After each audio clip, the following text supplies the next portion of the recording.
and I have been completely transparent in this race and before. Clarence Thomas famously once said he was the victim of a high-tech lynching. Well, it looks like Mark Robinson is too.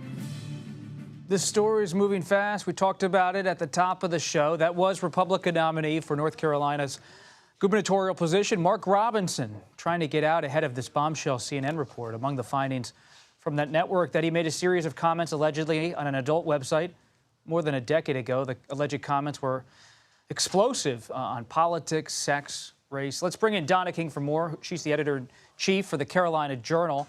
Thanks for being with us. So you're down there in North Carolina following this story. How big is it politically, and what matters here? Absolutely. It is a huge story. One of the things that really set Mark Robinson apart from the very beginning of his political career, which was only, 2017, 2018, is that he gave voice to a lot of really frustrated Republicans in North Carolina. North Carolina is a purple state, but in reality, it's very, very red and very, very blue in the urban areas. So he really hit a nerve with Republicans in North Carolina. He is he speaks often of his faith, of his family values, of those things. And so this really becomes a huge story because literally today is the deadline, as far as we can tell, for the State Board of Elections to accept if he were to decide to withdraw. But clearly, Mark Robinson has said he is in it for the long haul. What do you make of his response so far, having covered him? Sure. Well, we've covered him for a long time since he first emerged on our political scene here in North Carolina. I think that the response, the video that we've seen come out this afternoon, is pretty consistent with the approach he's taken to a lot of what's turned into scandals coming out over the last few months. It seems like death by 1,000 cuts. There seems to be a new thing brewing every few weeks. He's, of course, saying that this is a plant by his opponent, our Attorney General Josh Stein. But I think that what we're seeing now is pretty consistent with the persona that he's put forward in this campaign throughout. Is there any pressure at this moment from North Carolina Republicans, different lawmakers in the state?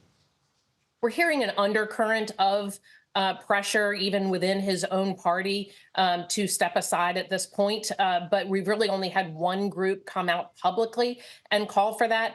So I do think that this is still happening. It seems to be changing by the hour, really, and it's happening behind the scenes a lot. The question, though, is what would happen if he were to step out? North Carolina's absentee ballots, military overseas ballots, they all go in the mail on Friday. Walk us through the gubernatorial race as it stands. I know this is a fluid situation, but what do you know? Absolutely. Well, Carolina Journal, we have some really up-to-the-minute polling. It was in the field Sunday and on Monday, which would have been after the incident in Florida at the Trump International Golf Course. Our polling results show Josh Stein, the Democrat nominee, the Attorney General of North Carolina, at 45.5% right now, and Mark Robinson at 39.2%. So that's a pretty significant lead for the Democrat candidate in this. It really feels like Mark Robinson hits the ceiling somewhere around 40% and has a really hard time busting through that ceiling in our polling numbers, whereas Josh Stein seems to be, chugging along and gradually building support throughout this process. What about on the presidential level? Is Vice President Harris or former President Trump positioned to win the state at this point?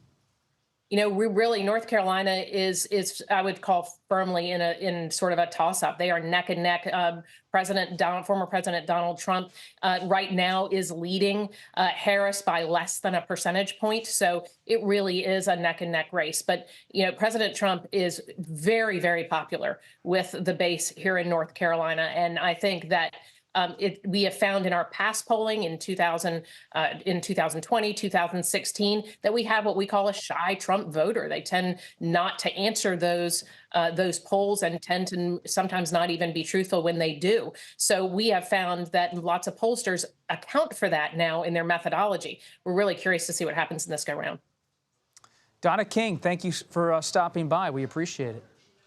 Thank you.